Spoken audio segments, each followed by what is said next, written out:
Hello दोस्तों, welcome to our YouTube channel GST guide. My name is Mayur, I am an accountant in Delhi. दोस्तों, एक बात है जो बहुत ज़रूरी है आप लोगों को बताना। जैसे कि आप जानते हैं कि यूट्यूब एक ऐसा प्लेटफॉर्म है जहां पर हर प्रकार की वीडियोस को आप आसानी से फाइंड कर सकते हैं।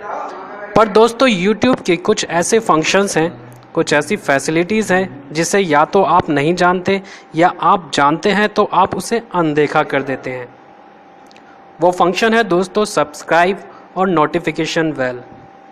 तो अगर आप चाहते हैं कि आपको अपने मनपसंद यूट्यूबर्स की वीडियोस को फाइंड ना करना पड़े तो दोस्तों चैनल को सब्सक्राइब करें और नोटिफिकेशन बेल पर क्लिक करें, जिससे कोई भी न्यू वीडियो को आपको फाइंड करने की ज़रूरत नहीं पड़ेगी।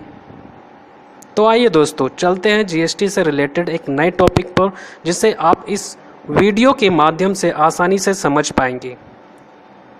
ओके दोस्तों, तो चलते हैं।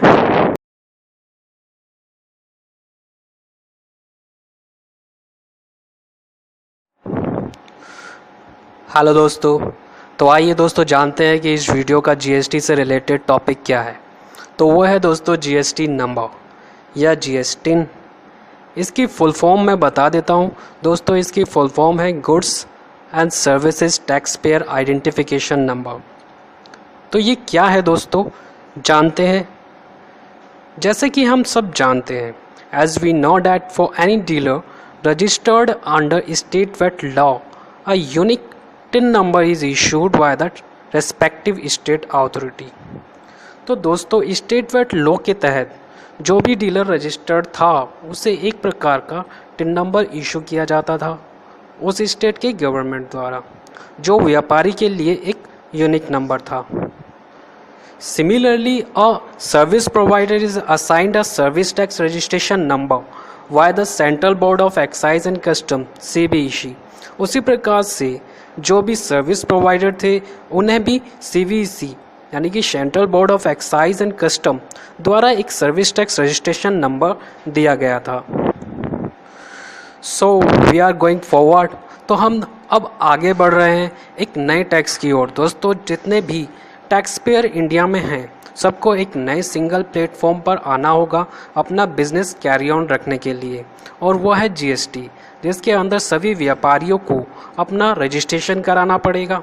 So now all types of businesses will be assigned a unique goods and service tax payer identification number.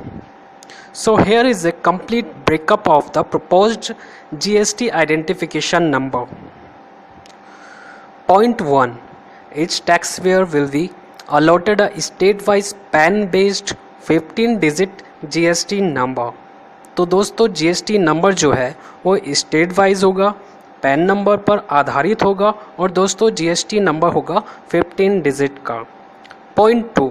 The first 2 digits of this number will represent the state code as per Indian Census 2011।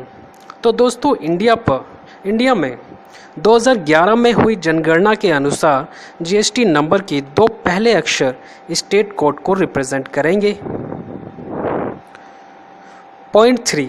The next 10 digit will be the PAN number of the taxpayer।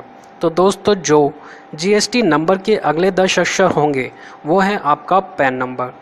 तो जाहिर सी बात है दोस्तों कि GST number pan based है, तो pan number तो आएगा ही। Point 4. The 13th digit will be assigned based on the number of registration within a state। तो 13वां अक्षर दोस्तों एक एंटिटी नंबर होगा किसी भी स्टेट में रजिस्टर्ड पैन होल्डर का। Point 5. 14th digit will be Z by default। तो अगला डिजिट Z रहेगा by default, and the last digit will be for check code. तो लास्ट डिजिट किस लिए है वो जानेंगे जीएसटी आने के बाद कि किस तरीके से चेकिंग रहेगी। तो दोस्तों इस तरीके से तैयार हुआ आपका जीएसटी या कहें जीएसटी नंबर फॉर्मेट। अगर आप व्यापारी हैं तो आपको ज़रूरत है जीएसटी नंबर फॉर्मेट को समझने की। एंड आई होप डैट इस वीडियो के माध्यम से आपको जीएसटी समझ में आसानी से आ गया होगा। Thank you for watching this video. GST guide Mayur.